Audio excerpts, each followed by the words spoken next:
Mesenbrink from Heartland, Wisconsin, the sophomore at 5-0, 33-1 in his career. And he's going to take on, we expect to see Thayne Lawrence here, the junior from Perryopolis, Pennsylvania. 5-4, 17-20 career mark for Lawrence.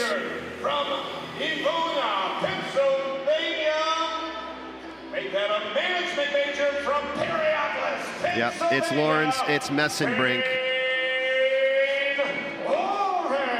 And Lawrence was the guy that was injured mid-season last year. This will be a real big test for him. Mesenbrink finishing second last year at Nationals, was a Big Ten champion, Big Ten Freshman of the Year, started his career at Cal Baptist, transferred to Penn State last year and had a great season. His only loss was in the national finals on a riding time point, and that was to David Carr of Iowa State.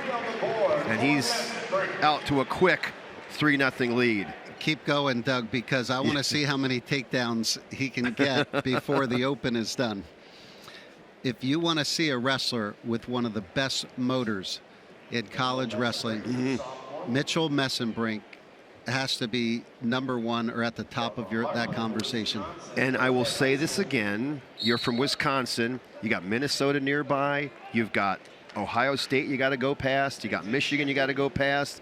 You decide to come here, and I mean, again, freshman year last year, loses just one time, unreal, and won a Big Ten title.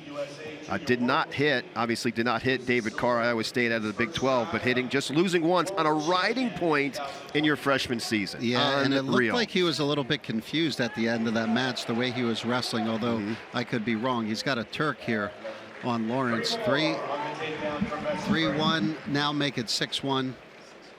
Now, once again, to give a little talking about Lawrence here, he started the season at 174 and then unfortunately suffered an injury and was out because he had a pretty good season last year. He was 6-4 in 23 and deferred eligibility in 21-22. He went to Fraser High School, a 4-time WPIAL champ, 4-time AA medalist. State title as a sophomore and junior, third as a freshman, and second as a senior. Went 120-15 in his career. But a monster test for Thayne Lawrence, who's wrestled 9 matches this year at 5-4. Yeah, and I think the key for this season, like you mentioned, Doug, is stay healthy. Yep, right? Absolutely. And right now, this is a big test for him. And this is his weight for the rest of the year, right? I mean, he's got Dubler, who we saw earlier this year, Richie Grungo, also an option. But for Lawrence, this is really his weight to kind of take a hold of and finish the season at. Mesenbrink not only has a couple of takedowns, but he's working for a near fall. We haven't seen one of those yet. Try to lock up that cradle, but can't quite get it done. He just wraps you like a blanket, Mesenbrink on top, and on his feet he smothers you. You don't get a chance to catch a breath, and it's great to watch wrestling like that. You have to be in phenomenal condition to be able to wrestle like that. He's also a tremendous scrambler too. He wrestled for the AWA, Askren Wrestling Academy, and Ben Askren, an Olympian and national champion at Wisconsin, is doing a great job of creating wrestlers that are great in scrambles, which is so essential to today's wrestler. By the way, Askren is an interesting individual as well as an MMA guy and doing that stuff. He's a fun guy to watch and listen to, but that's the kind of guy. Listen, I don't know what it'd be like to go through a Tom Brand's workout at Iowa. That's the kind of dude you'd want to have, and Askren's another one. It's go, man. It's go, and that's what we're seeing here. 6-1 lead, 2.5 minutes of riding time already for the Penn State All-American, who was second last year.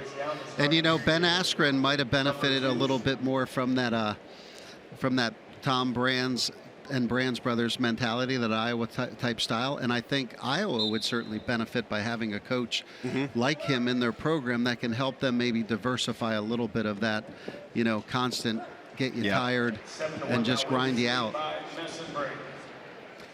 Escape for Mesenbrink's up 7-1, trying to score again. And here's the motor. It doesn't stop. And Lawrence is the recipient of this, trying his best to fight this one off, but at some point he might have to bail out of here, and there he goes. Yeah, great patience by Mesenbrink there. He knows the position he's in, and Why force something, right? That's called being an efficient wrestler, and Penn State's really good at that. As you can see, he's got a cross face on him. He's got that leg torqued across. So he's got the 4 near fall points. Again, 2 swings is 2, 3 swings is 3, 4 swings is 4. So he's got a 14-1 lead when these are awarded. Hold hasn't been broken yet, and there it should be given soon. Comes right back to it again. Nothing changed, still had the leg laced. Looked like he was trying to come back for the fall there. Had him there for a second. So he's going to pick up the 4, 14-1. By the way, Sammy Sasso of Ohio State, which is an unbelievable story, is 3rd at this weight class right now, the 3rd ranked guy. Michael Caliendo of Iowa is number 2. All Big Ten guys, top 3. And look at this, Mesenbrink looking to end it with a pin in the 2nd. Will end it with a tech fall with the 4 near fall points awarded.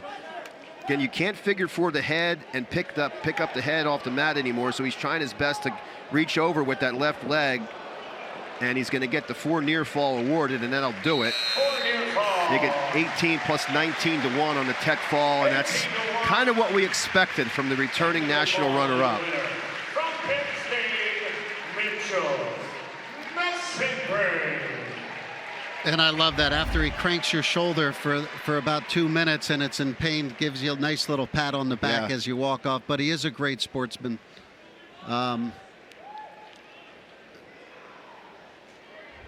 This guy just goes out there, Doug, and has a focus and a mission, and you are just going to get in the way of it. Yeah, that's exactly right.